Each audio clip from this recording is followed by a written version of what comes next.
Squarespace-sponsored aircraft moves high above the tranquil city of Phoenix in dimensions unfathomable to man. It is taller than a skyscraper and wider than any structure ever constructed.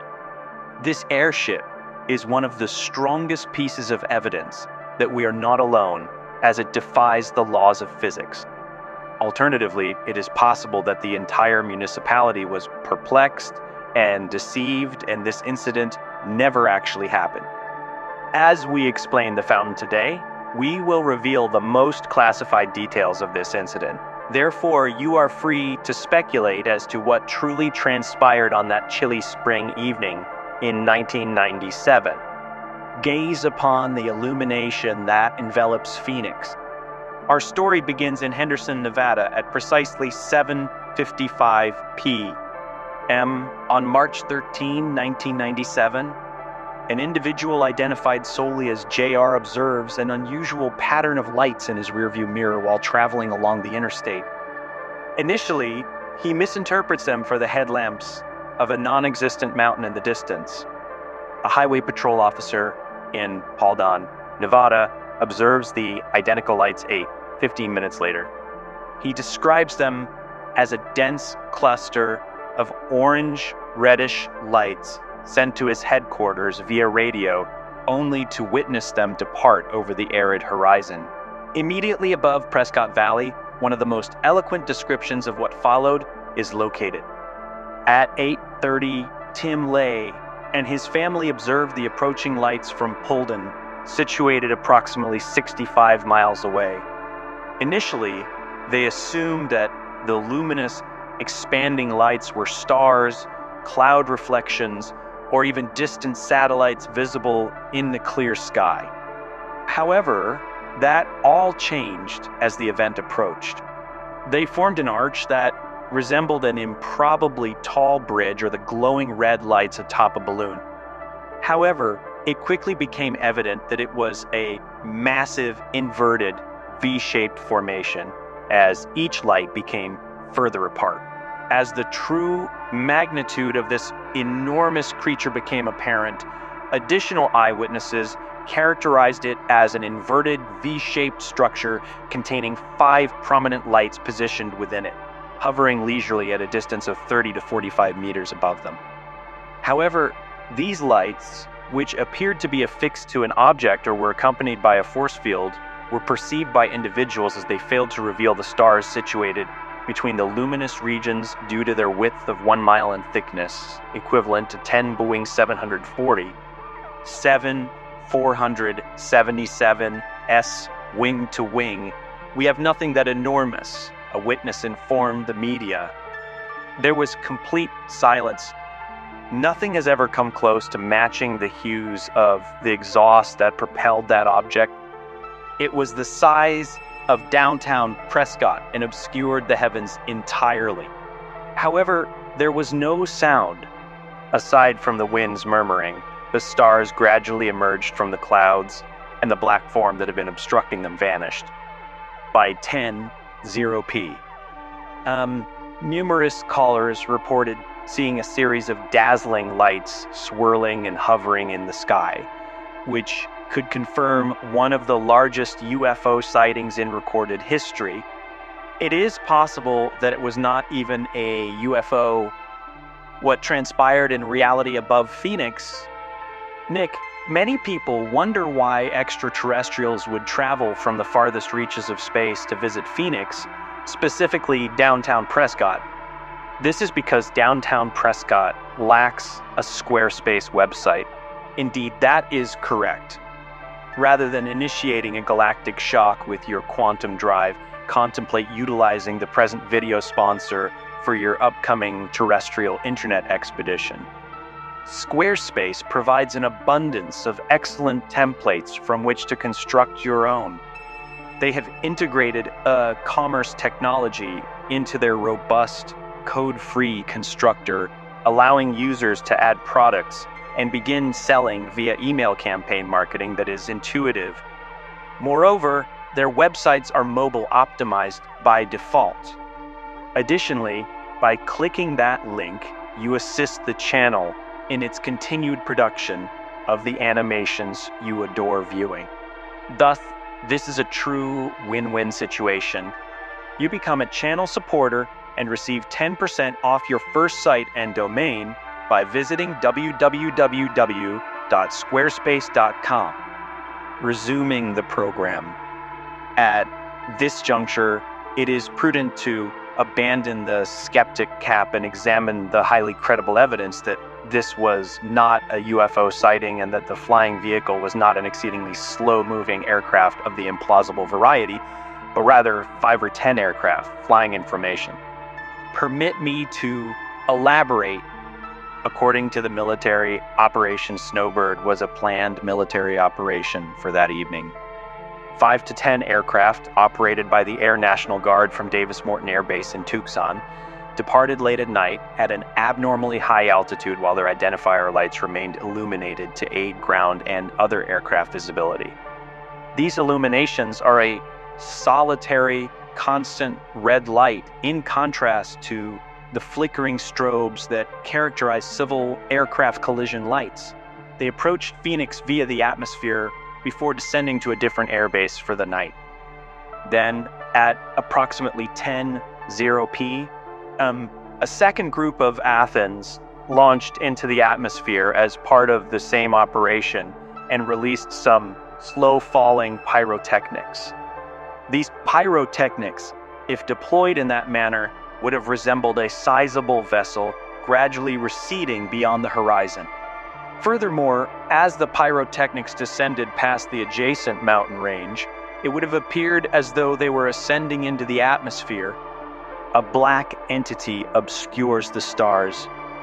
It is possible that numerous individuals merely joined the dots between the lights to enlarge the object. Following the media frenzy surrounding the extraterrestrial lights, even a subset of the pilots emerged to verify that they had flown in formation and utilized the flares, specifically those of the 104th Fighter Squadron. Even a local witness attested that he observed individual fighter aircraft among the lights through a telescope before retiring to bed early without much thought. Thus, the military has a straightforward explanation for why this event transpired. Everything appears to be in order. However, it is highly unlikely that so many individuals mistook the celestial lights for mere formation fighter aircraft. One individual did not. In 1997, Governor Fife Symington, Arizona, who was in office at the time, addressed the lights at a press conference. He claimed to have identified the culprit, only for a man disguised as an alien to appear on stage, which was a humorous occurrence. But he did not remark, "I'm serious now," until much later. It was, without a doubt, an unidentified aerial object or UFO. Absence of anything, we are currently receiving a visit. It is incomparable to anything I have ever before observed. Do you also serve in the Air Force? Yeah. Furthermore, the pilot got to fly for many hours, which was truly awe-inspiring. What size? More enormous than anything I have ever witnessed in the heavens, comparable to an aircraft carrier in flight. Indeed, something comparable. Furthermore, its dimensions were difficult to ascertain due to the illumination, but it was eerily silent and contained uncanny embedded lights. Exactly that is what I observed.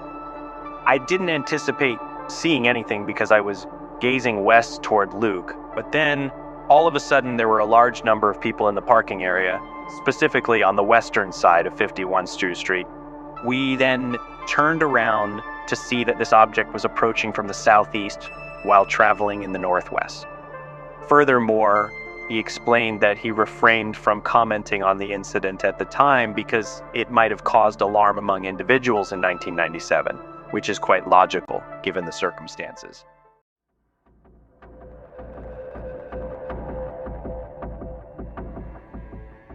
This aircraft does not even exist.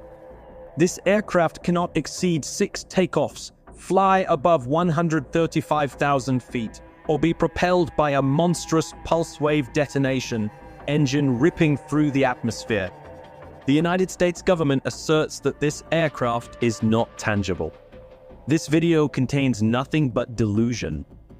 However, by sifting through numerous dark websites, I've compiled what this aircraft might be, why it most likely exists, and how horrifying the heavens are. The allegedly never built top secret Aurora Black Triangle was abandoned after the SR-71 espionage plane program, leaving no new aircraft available for global operations. The future SR-72 is still decades away, and the military has allegedly been flying unseen for the past 3 decades. Have they instead? Numerous accounts exist regarding enigmatic triangle-shaped aircraft that appear to defy the laws of modern aviation physics by traversing the globe and soaring over military air bases at speeds never before witnessed, all the while apparently dissipating into the clouds. Experts estimate that this aircraft can reach a maximum altitude of 135,000 feet and maintain a cruising altitude of approximately 90,000 feet. The aircraft would possess an extraordinary velocity for operations at these altitudes, effortlessly surpassing Mach 6 and ripping through the atmosphere. Either a ramjet or an early scramjet such as the proposed SR-72, or a unique propulsion system known as the pulse wave detonation engine would be required to achieve this speed. This absurd concept essentially propels the aircraft forward through a series of small fuel explosions, which chain react continuously until the aircraft reaches the required speed. This will produce a distinctive contrail consisting of a daisy chain of donuts encircling the aircraft. I will elaborate on this in a moment. It differs significantly from the conventional engines found in aircraft today. It is evident that the majority of rocket engines and standard jet engines function through a process known as deflagration of fuel, which entails the swift yet subsonic combustion of fuel. In contrast, the pulse detonation engine functions through the utilization of supersonic propellant detonation. Due to the rapidity with which combustion occurs, the charge of a fuel and air mixture does not have the opportunity to expand. Therefore, the volume of the mixture remains nearly constant.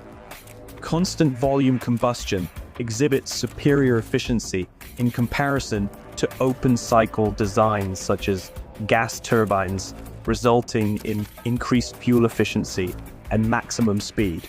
By equipping the aircraft with this engine, it could attain altitudes sufficient to evade existing anti-aircraft defenses, in addition to providing a range significantly surpassing that of the SR-71, which necessitated an extensive fleet of refueling support aircraft for operation. This Aurora would primarily bridge the gap between sluggish aircraft or drones and surveillance satellites. With regard to unmanned aerial vehicles, this particular aircraft would operate either fully autonomously or under the control of 1 or 2 pilots. It's somewhat ambiguous, as we don't know for certain. Additionally, the degree of computer technology advancement for surveillance aircraft in the early 1990s remains unknown. During construction, engineers would construct the object's exterior using a special titanium material, incorporating sizable panels to aid in thermal management and reduce its radar profile. At its maximum velocity, it may also be capable of deploying weapon systems into hostile territory. Although not classified as hypersonic, these missiles could have effectively propelled the aircraft into the air and out before the adversary could retaliate. I'm sure you're thinking at this juncture, Nick, this sounds fantastic, but do you have any evidence? Beyond your wildest imaginings, many experts in the United States believe that the government was capable of developing a Mach 5 hypersonic aircraft by the late 1980s. The SR-71 program was nearing its conclusion, and the United States needed a replacement in order to maintain its competitiveness on the international stage. A mere few years later, In the early 1990s, numerous reports surfaced regarding a particularly rapid triangular-shaped aircraft featuring an exceptionally peculiar contrail. In 1989, an engineer observed a triangle-shaped aircraft refueling from a Boeing Stratotanker in the North Sea. The United States government informed the British government that such aircraft did not exist. At the time, the British government was investigating this allegation. In 1991, researchers observed sonic explosions throughout Southern California that appeared unrelated to any identified aircraft, including the SR-71. The researchers detected them using specialized earthquake sensors and deduced that the aircraft ascended to an altitude of 90,000 feet at Mach 4 to Mach 5 in the early morning. Subsequently, contrails resembling the profile of the pulse wave detonation engine began to illuminate the skies throughout the United States by 1992, accompanied by peculiar pulsating roars. An AWACS aircraft detected radio transmissions between two unidentified aircraft designated Dark Star November and Dark Star Mike during one of these events. Multiple of these communications made reference to an aircraft exceeding 67,000 feet in altitude at an unfathomable rate of speed. In conclusion, there are even verifiable eyewitness testimonies. Chuck Clark, an Area 51 enthusiast, asserts that he possesses a videotape depicting the Aurora's takeoff.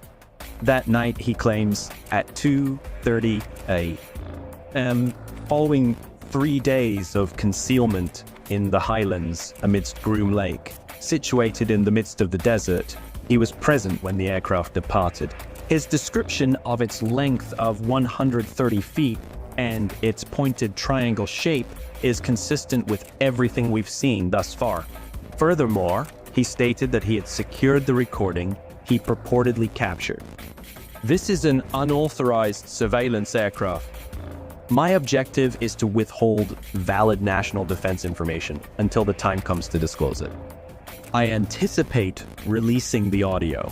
However, by 1996, reports of the aircraft appeared to have vanished, and since then, only minor blips of unusual radar readings have surfaced in Scotland since 2000, leaving the public and ourselves to ponder whether or not any of these events ever transpired. While avoiding obstructing others, it is also pertinent to discuss the negative aspects that accompany the presence of this aircraft. We shall commence by discussing the appellation Aurora.